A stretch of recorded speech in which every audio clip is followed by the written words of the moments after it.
السلام علیکم ورحمۃ اللہ وبرکاتہ. الحمدللہ وکفی وسلام علی عبادہ الذین اصطفی اما بعد. فاعوذ باللہ من الشیطان الرجیم. بسم اللہ الرحمن الرحیم. کنتم خیر امۃ اخرجت الناس تأمرون بالمعروف وتنہون عن المنکر وتؤمنون باللہ.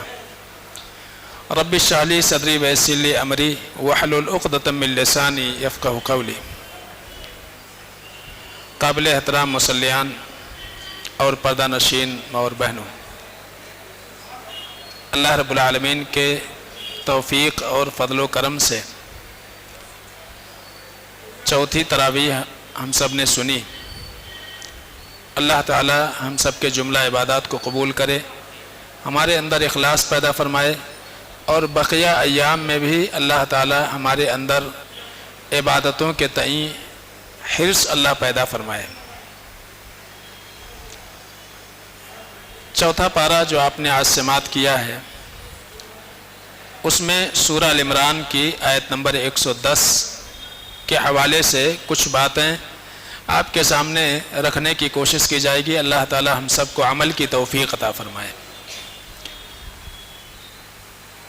اللہ فرماتے ہیں کنتم خیر امتن، تم ایک بہترین امت ہو. اخرجت الناس، اللہ فرماتے ہیں کہ تمہیں لوگوں کے لیے کھڑا کیا گیا ہے، لوگوں کے لیے نکالا گیا ہے. تو اللہ رب العزت نے اس امت کو خیر امت سے سرفراز فرمایا اور خیر امت کے لقب سے اس امت کو یاد فرمایا. یہ بہت بڑی نعمت ہے اللہ رب العالمین کی. اس امت سے قبل یعنی امت محمدیہ سے پہلے اللہ تعالیٰ نے بنو اسرائیل کو خیر امت کہا تھا، لیکن ان سے یہ فضیلت اللہ رب العالمین نے ختم کر کے یہ فضیلت امت محمدیہ کو عطا فرمائی. لیکن کیا سارے لوگ خیر امت میں شامل ہیں؟ یہ بہت بڑا سوال ہے کہ ہم سب اس گمان میں نہ رہیں کہ اللہ کے نبی صلی اللہ علیہ وسلم کی امت ہم ہیں اس لیے ہم خیر امت ہیں، اور وہ سارے فضیلتیں جو اللہ کے نبی صلی اللہ علیہ وسلم نے اس امت کے لیے بیان کیے ہیں وہ ساری کی ساری فضیلتیں ہم کو ملیں گی. ان فضائل کو ہم اگر پانا چاہتے ہیں تو اپنے آپ کو خیر امت میں شامل کرنا پڑے گا. تمام انسان کے اندر مجموعی طور سے دو قسم کے صفات ہوتے ہیں. ایک تو ایسے صفات اور ایسی خوبیاں ہوتی ہیں انسان کے اندر جو لازمی ہوتی ہیں، وہ انسان کے ساتھ چمٹی رہتی ہیں، اور اس میں انسان کا اپنا کوئی عمل دخل نہیں ہوتا ہے، وہ ہر انسان کے ساتھ میں ہے. پیدائش کے اعتبار سے، خاندانی اعتبار سے، قوم اور قبیلے کے اعتبار سے، ملکی اعتبار سے. یعنی آپ اگر ہندوستان میں پیدا ہو گئے تو یک بیک آپ پاکستان میں نہیں پیدا ہو سکتے، امریکہ میں نہیں پیدا ہو سکتے. اللہ نے آپ کو ایک مرتبہ جہاں پیدا کر دیا وہیں کے آپ ہیں، اس میں آپ کو کوئی اختیار نہیں ہے. آپ اونچے قد کے ہیں یا پست قد ہیں، اس میں آپ کو کوئی اختیار نہیں ہے. یہ اللہ نے بنایا ہے. آپ کالے ہیں، گورے ہیں، اللہ نے بنایا ہے. آپ کون سے قبیلے سے تعلق رکھتے ہیں، کس خاندان کس قبیلے میں اللہ نے آپ کو پیدا کیا ہے، اس میں آپ کو کوئی اختیار نہیں ہے. لیکن یہ واقعی ہمارے کچھ ایسے اوصاف ہیں جو ہماری شخصیت کے ساتھ جڑے رہتے ہیں، اور یہی وجہ ہے کہ جس میں خالص اللہ رب العالمین کی مشیت کار فرما ہوتی ہے، ان چیزوں کو اللہ تعالیٰ نے انفرادی اور اجتماعی برتری کا سبب ہی نہیں بنایا ہے. کوئی انسان اپنے خاندان پر گھمنڈ کرے، کوئی انسان اپنے گورے ہونے پر گھمنڈ کرے، کوئی انسان اپنی نسلاٹی کے اوپر گھمنڈ کرے، یہ زیبا ہی نہیں ہے انسان کو. اس لیے کہ اگر آپ کسی ملک کے اندر پیدا ہو گئے ہیں تو اس میں آپ کا اختیار تھوڑی تھا، اللہ نے جہاں آپ کو پیدا کرنا تھا وہاں آپ پیدا ہو گئے.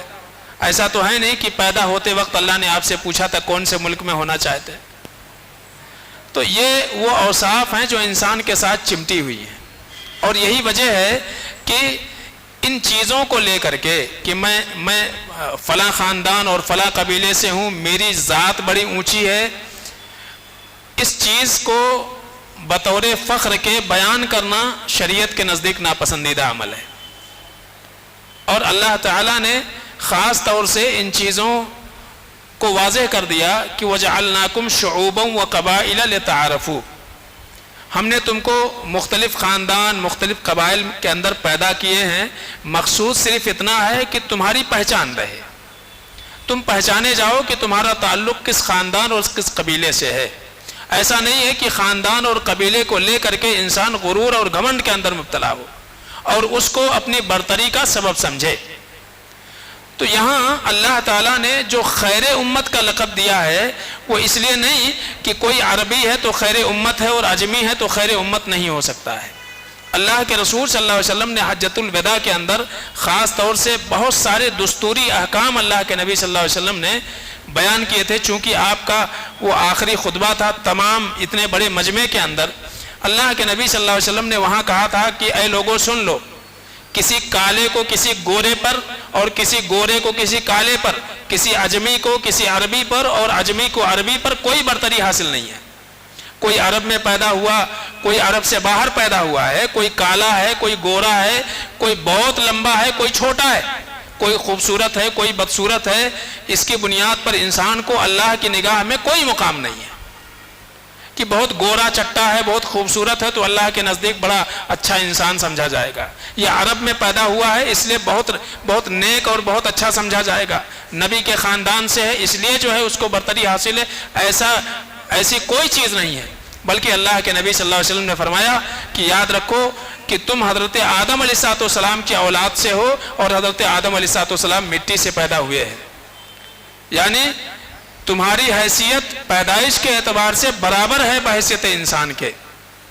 تو پتہ یہ چلا کہ یہ وہ اوصاف ہیں جو انسان کے ساتھ ہمیشہ چمٹے رہتے ہیں، اور اس کی بنیاد پر خان پٹھان شیخ کی بنیاد پر کوئی انسان بڑا نہیں ہوتا ہے، بلکہ انسان کو بڑا بناتی ہے کیا چیز؟ ایمان، تقوی، اچھے اخلاق، کردار. آپ کالے کلوٹے ہیں کوئی مسئلہ نہیں ہے، لیکن آپ کے کردار اچھا ہے، آپ کے اخلاق اچھے ہیں، ایمانی اعتبار سے آپ مضبوط ہیں، دینی اعتبار سے آپ اچھے ہیں، تو یقیناً آپ اللہ کے نزدیک اچھے ہیں. اور یہی وہ چیز ہے جو دوسرے انسان سے آپ کا درجہ بڑھاتی ہے. جس قدر ایک انسان اپنے ایمان کے اعتبار سے، اپنے اخلاق کے اعتبار سے، اپنے کردار کے اعتبار سے آگے بڑھے گا، اسی قدر وہ اللہ رب العالمین کی نگاہ میں باعزت قرار پائے گا. اسی لیے اللہ نے فرمایا ان اکرمکم عند اللہ اتقاکم، تمہارے درمیان اگر کسی انسان کو انفرادی اور اجتماعی اعتبار سے فوقیت حاصل ہے تو وہ صرف اور صرف تقوی اور پرہیزگاری کی بنیاد پر ہے. یہ وہ چیزیں ہیں کہ جس میں انسان کی کوشش کا بڑا عمل دخل ہے. آپ کو اللہ نے اختیار دیا ہے، آپ جیسا چاہو اپنے کردار کو اچھا بناؤ، اللہ نے آپ کو موقع دیا ہوا ہے. تو اس میں آپ کو اختیار ہے کہ آپ اچھا بنو، اچھے مومن بنو، اچھے انسان بنو، اور ایک انسان ان چیزوں میں کوشش کر کے انسانیت کی کمال کو پہنچ سکتا ہے. تو یہ چیزیں واضح کی گئیں. تو پتہ یہ چلا کہ خیر امت کا جو لقب ہے وہ سب کو نہیں ملے گا. وہ کس کو ملے گا؟ جو انسان اپنی کوشش اور اپنے جد و جہد سے اس لائق اپنے آپ کو بنانے کی کوشش کرے گا. تو 3 شرطیں بنیادی طور سے اللہ رب العالمین نے رکھی ہیں خیر امت میں شامل ہونے کے لیے. 3 شرطیں ہیں. پہلی شرط ہے ایمان کی، یعنی ہمارا عقیدہ درست ہو. اور دوسری بات کیا ہے؟ تأمرون بالمعروف وتنہون عن المنکر، تمہارا کام یہ ہونا چاہیے کہ بحیثیت انسان کے نہ صرف یہ کہ اپنے آپ کو اچھا بناؤ بلکہ دوسروں میں بھی اچھائی کو عام کرو، یہ ذمہ داری ہے۔ اور دوسرا کیا ہے؟ اپنے آپ کو برائیوں سے بچاؤ اور دوسرے لوگوں کو بھی برائیوں سے بچانے کی فکر کرو۔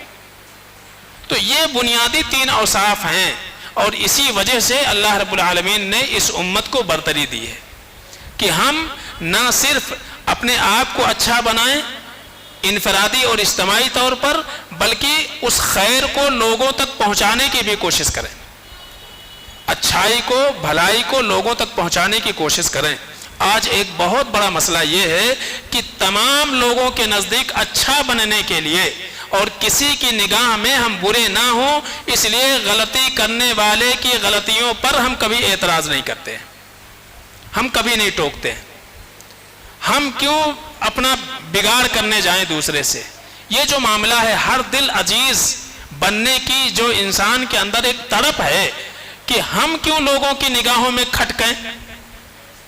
کوئی غلط کر رہا ہے وہ کرے، وہ جانے، اس کا اعمال جانے، ہم کو کیا پڑی ہوئی ہے اور ہم کیوں؟ تو یہاں مسئلہ یہ نہیں ہے کہ انسان جو ہے سامنے والے کی فکر نہیں، اس کو فکر ہے لیکن اس سے زیادہ فکر خود کی ہے۔ خود کی فکر کس اعتبار سے ہے؟ ہم کیوں بگاڑ کریں؟ کوئی غلطیوں پر ٹوکے تو دوسرا ٹوکے، ہم کیوں اس کی نگاہ میں کھٹکیں؟ یہ جو مسئلہ ہے سب سے بڑا، رشتہ داری کی بنیاد پر، دوستانے کی بنیاد پر، جان پہچان کی بنیاد پر ہم کیوں لوگوں کی نگاہوں میں برے ہوں؟ اس کے عقیدے، اس کے عمل، اس کے اخلاق، اس کے کردار کے اوپر اعتراض کر کے تو ہم خاموشی والا راستہ اپناتے ہیں۔ اگر غلطی کرنے والا ہم سے پوچھ بھی لے کہ ہم نے جو کچھ کہا ہے کیا ہم غلط کر رہے ہیں، بولتا نہیں، آپ تو بہت اچھا کر رہے ہیں، آپ بہت اچھا کر رہے ہیں۔ دو لوگوں کے درمیان تنازع ہو جائے، اختلاف ہو جائے، اب ظاہر سی بات ہے ان میں سے ایک حق پر ہوگا اور ایک ناحق پر ہوگا۔ وہ ناحق والا بھی اگر آپ کا قریبی آپ سے پوچھتا ہے میں نے اس کو ایسا ایسا بولا، صحیح بولا کیا؟ ہم بولتے ہاں صحیح بولے تم نے۔ پھر وہ سامنے والا بولتا میں نے اس کو ایسا بولا، اس کو بھی بولتے ہاں تم نے بھی صحیح بولے۔ تو وہ بھی صحیح ہے، وہ بھی صحیح ہے، تو غلط کون ہے؟ تو ہم یہ سوچتے ہیں کہ ہم کیوں بولنے جائیں، ہم کیوں بولنے جائیں؟ حالانکہ یہ امت محمدیہ کا شعار ہے، یہ پہچان ہے، یہی خیر امت میں شامل ہونے کا ذریعہ ہے۔ تأمرون بالمعروف وتنہون عن المنکر، کسی کو غلطی کرتے ہوئے دیکھو، کیا بگڑ جائے گا اس سے؟ آپ کی جان لے لے گا، آپ کو جو ہے روزی سے ہاتھ دھونا پڑے گا، کیا کرنا پڑے گا، کیا ہو جائے گا کیا؟ تو عام طور سے بھائی دیکھیے، وہ آپ کا دوست ہے، اس دوست کے لیے خیر خواہی یہ ہے کہ اس کے غلطیوں پر آپ تنبیہ کرو، اس کے غلطیوں پر آپ تنبیہ کرو، بتاؤ کہ آپ کا یہ کہنا غلط ہے، آپ کا یہ کرنا غلط ہے، آپ کا یہ طریقہ غلط ہے، یہ ایسا نہیں، ایسا ہونا چاہیے، یہ بولنا ضروری ہے۔ غلطیاں دیکھ کر کے خاموشی اختیار کر لینا اور مداہنت برتنا، اس کو بھی صحیح بولنا، اس کو بھی صحیح بولنا، یہ صحیح طریقہ نہیں ہے۔ اور خاص طور سے ہوتا یہ ہے کہ عمومی طور سے اصلاح کے جو اصول و ضابطے ہیں وہ بھی ہم کو نہیں معلوم ہوتا ہے، تو بسا اوقات اصلاح ہم ایسے طریقے پر کرنے کی کوشش کرتے ہیں کہ جس سے سامنے والے کو چڑ ہو جاتی ہے، وہ جان بوجھ کر کے اپنے غلطیوں کی اصلاح نہ کرنے کے بجائے مزید اس کے اوپر مزید ہو جاتا ہے، تو ایسا بھی نہیں ہونا چاہیے۔ تو غلطیوں پر کسی کو تنبیہ کرنا، ان کو بتانا کہ یہ غلطی ہے، یہ غلط ہے، امت محمدیہ بلکہ خیر امت کا لقب پانے کے لیے یہ ضروری ہے۔ اب بتائیں، آج معاشرے کے اندر اتنی ساری برائیاں ہیں، یہ سمجھ لیجئے سب سے بڑا معروف کیا ہے؟ سب سے بڑا معروف توحید اور سنت، یہ سب سے بڑا معروف ہے۔ اور سب سے بڑا منکر کیا ہے؟ سب سے بڑا منکر شرک اور بدعت ہے، اس سے بڑا کوئی منکر نہیں ہو سکتا ہے۔ ایک آدمی شرک کے اندر مبتلا ہے، ایک آدمی بدعتوں کے اندر مبتلا ہے، اگر ہم اس کو سنت نہیں بتائیں گے، ہم اس کو توحید نہیں بتائیں گے، تو کون آ کر کے بتائے گا؟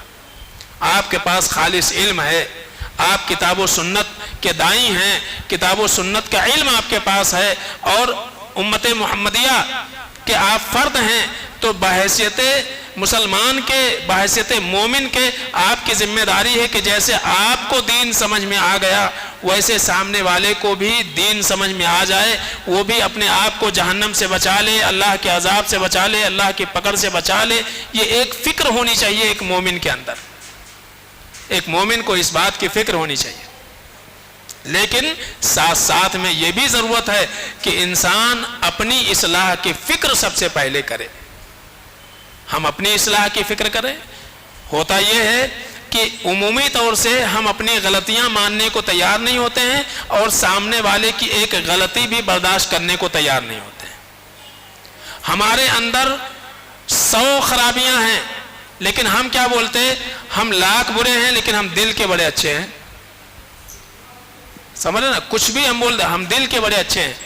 تو آپ اپنی 100 غلطیوں کے اوپر ایک خوبی ہے، 100 غلطیاں ہیں، اس ایک خوبی کو ایسا عام کرنے کی کوشش کر کے اپنے ساری برائیوں کو آپ چھپانے کی کوشش کرتے ہیں، اور سامنے والے میں ایک غلطی ہے اور 100 خوبیاں ہیں، اس کی ایک غلطی کو ہائی لائٹ کر کے اس کو آپ غلط قرار دیتے ہیں۔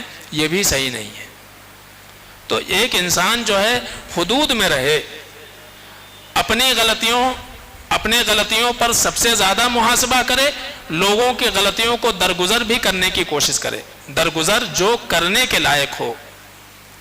تو یہ بھی چیز اللہ کے رسول صلی اللہ علیہ وسلم نے ایک موقع پر کہا تھا، یبصر احدکم القذاۃ فی عین اخیہ، کہ تم اپنے بھائی کے آنکھ میں پڑا ہوا تنکا دیکھ لیتے ہو۔ تمہارے بھائی کے آنکھ میں چھوٹا سا تنکا ہے تو وہ تمہیں نظر آتا ہے، وَيَنْسَ الْجِزْعَ فِي عَيْنِهِ، لیکن تمہارے آنکھ میں موٹا لکڑی پڑا ہوا ہے، شہتیر، وہ تم کو نظر نہیں آتا ہے۔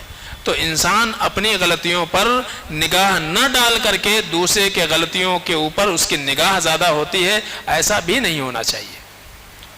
تو انسان امر بالمعروف نہی عن المنکر کا فریضہ انجام دے، لیکن اس کے جو اصول و ضابطے ہیں اس کا بھی خیال کرے، اس کا بھی خیال کرے۔ ایک طریقہ ہوتا ہے ہر چیز کا۔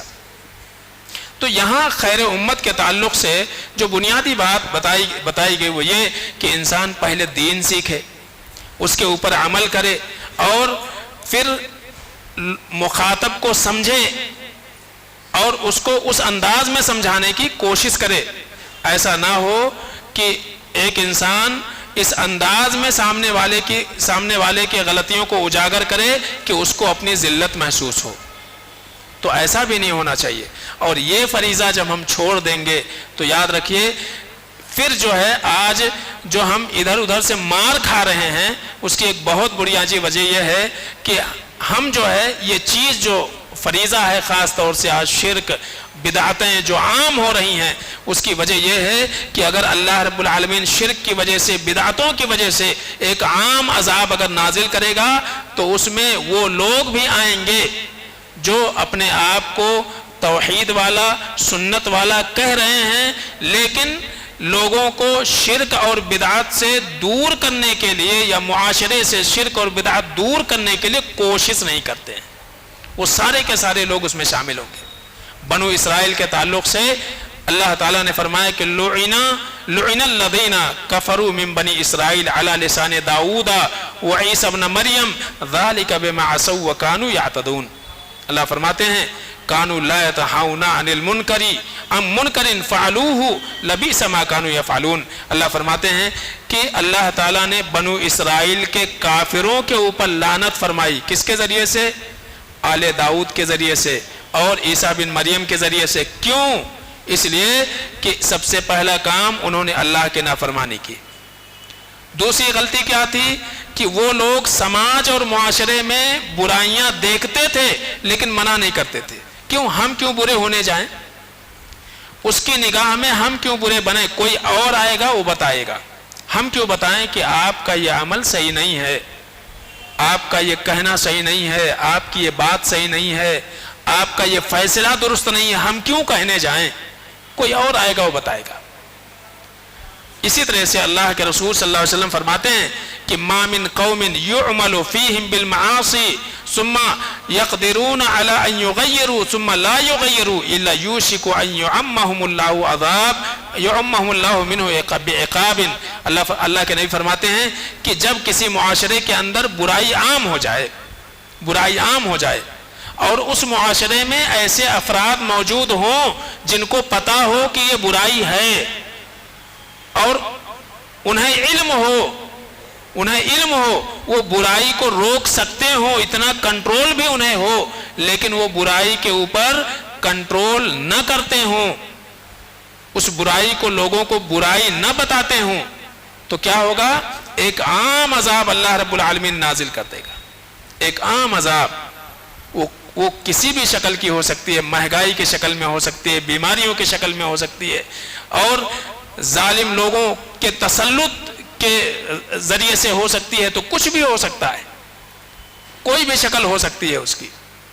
تو یہ اللہ کے نبی صلی اللہ علیہ وسلم نے فرمایا. اسی طرح سے ایک مرتبہ اما عائشہ رضی اللہ تعالیٰ عنہ کہتی ہیں کہ اللہ کے رسول صلی اللہ علیہ وسلم گھر میں داخل ہوئے، آپ کے چہرے سے ایسا محسوس ہو رہا تھا کہ اللہ کے نبی صلی اللہ علیہ وسلم بہت ڈرے ہوئے ہیں، اور آپ نے کسی سے کوئی بات نہیں کہ گھر میں گئے، وضو کیا، وضو کر کے سیدھا مسجد میں آ گئے.